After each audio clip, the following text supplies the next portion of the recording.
If you had been allotted the opportunity, asks Michael Mix, what would you have discussed with Nietzsche? Well, I think I would have discussed with him what the psychoanalysts discovered in the 20th century, or what they claim to have discovered, which I believe was a genuine discovery. See, when Nietzsche announced the death of God, which, by the way, as you may know from listening to my lectures, was not precisely a triumphal, it wasn't an announcement of triumph. It was a warning and the tolling of bells of sorrow. That's a good way of thinking about it. Even though Nietzsche styled himself as an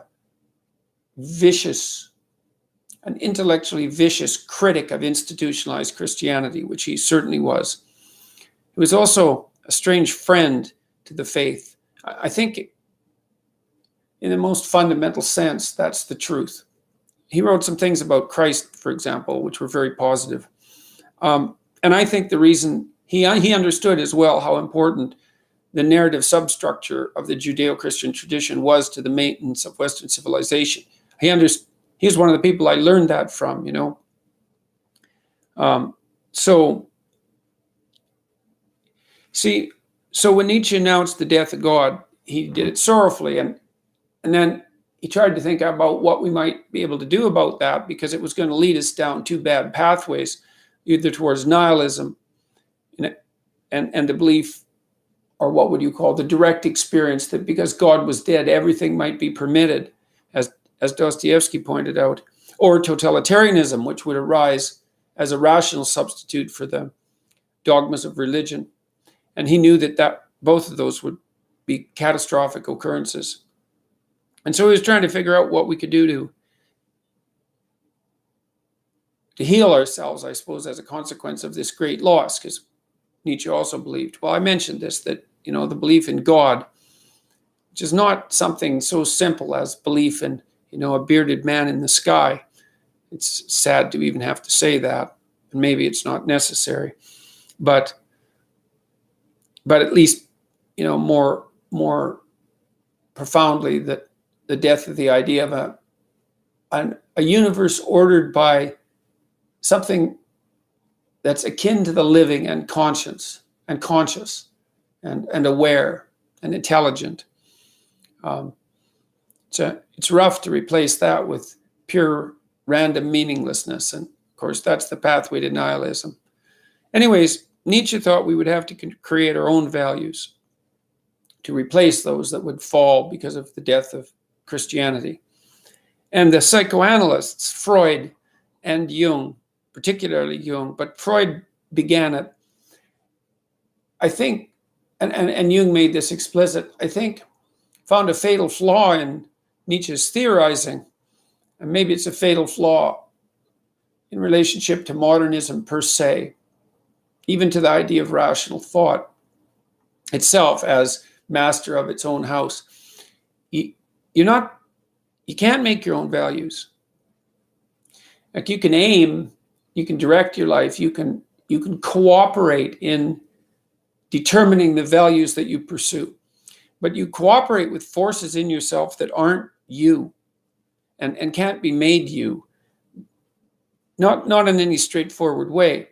And it's easy to understand this if you think about, for example, the fact that if you do something that you shouldn't do, or if you don't do something that you should do, that you'll lay awake in bed at night and torment yourself about it and worry about it and consider yourself an unworthy person, as if you believed in the idea of sin.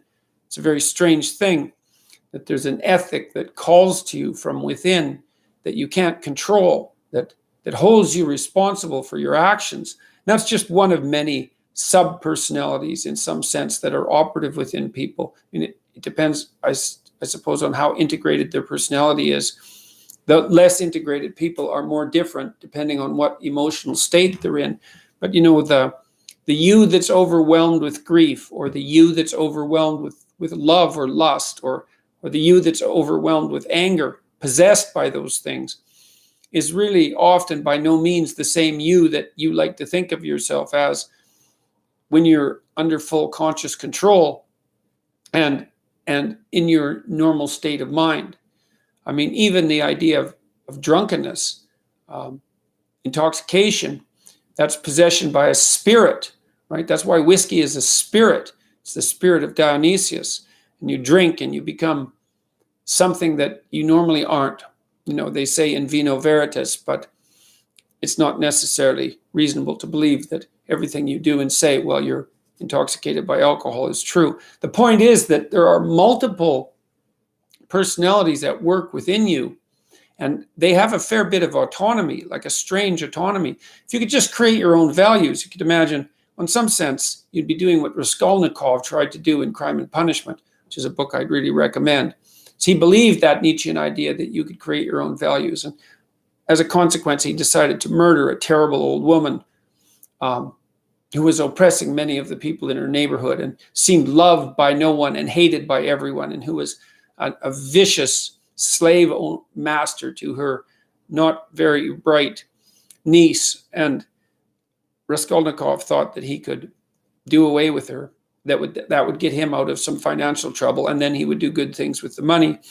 And that if he was a real Superman in some sense, in the Nietzschean manner of thinking, that he could just dispense with all the guilt that might logically be associated with murder, because after all, if there's no God, everything is permitted and we can create our own values. And Crime and Punishment is an unbelievably deep study of what happens when you cross a line that you shouldn't have crossed because of your own arrogance. And so Raskolnikov, this is a thriller, this book, a real detective story. Well, I'm not going to blow the plot, but he's sort of successful in the murder. He gets away with it, although it doesn't exactly turn out the way he expects, even the act itself.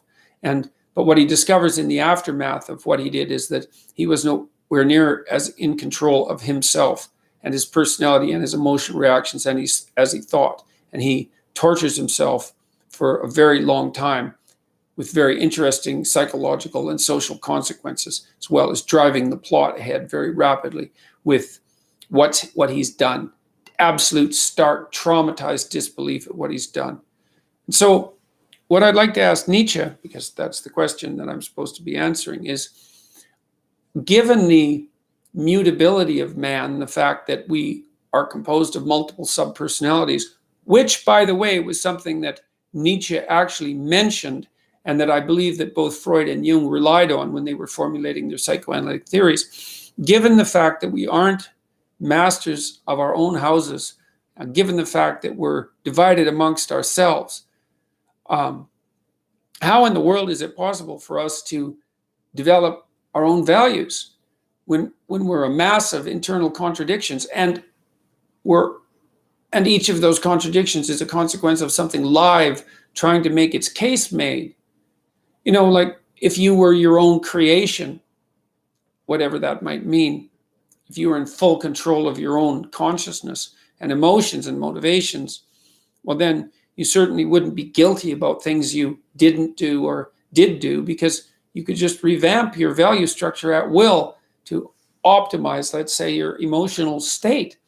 And, it's good to some degree to be able to do that, to cheer yourself up and to dampen your grief. But man, you're not as in control of yourself as you'd like to think. And you're haunted by many things that you could be and many things that you are.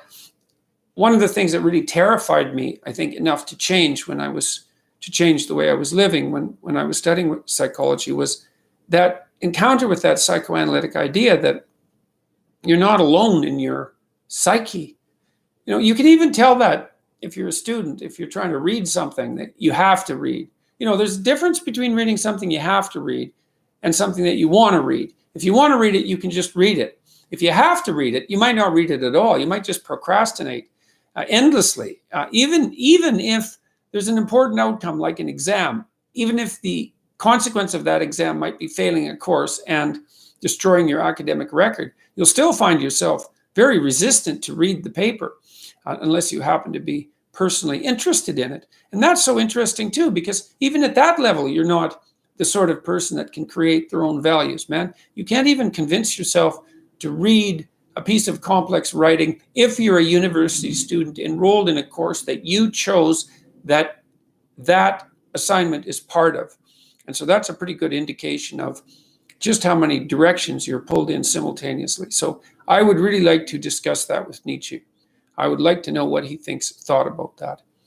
Maybe he thought that despite our dissociability and the multiplicity of our personality, that the possibility or the necessity of creating our own values was the only chance we had.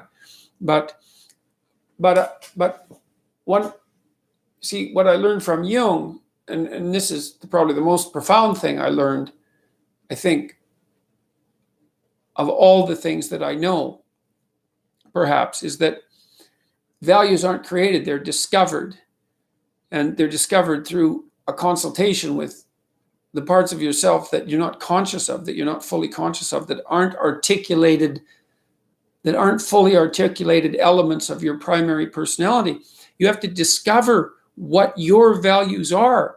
And you're informed about that, well, partly by other people who will object if your values aren't appropriate, but certainly by a dialogue with yourself and with your conscience.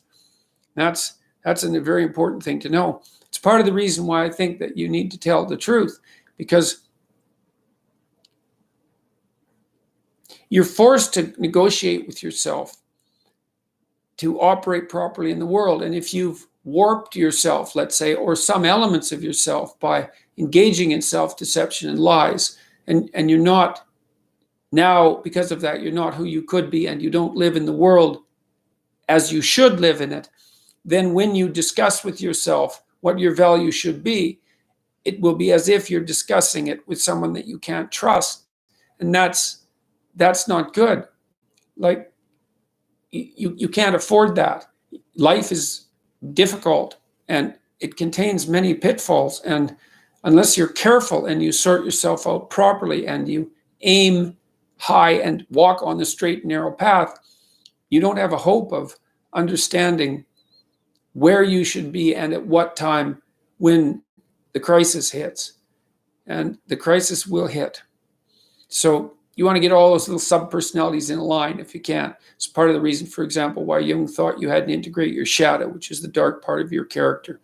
He thought that was necessary, or it would go and have a little autonomous life of its own, maybe manifesting itself, for example, when you're angry or drunk, instead of integrated into the rest of your personality like a properly disciplined player in a complex and sophisticated game. So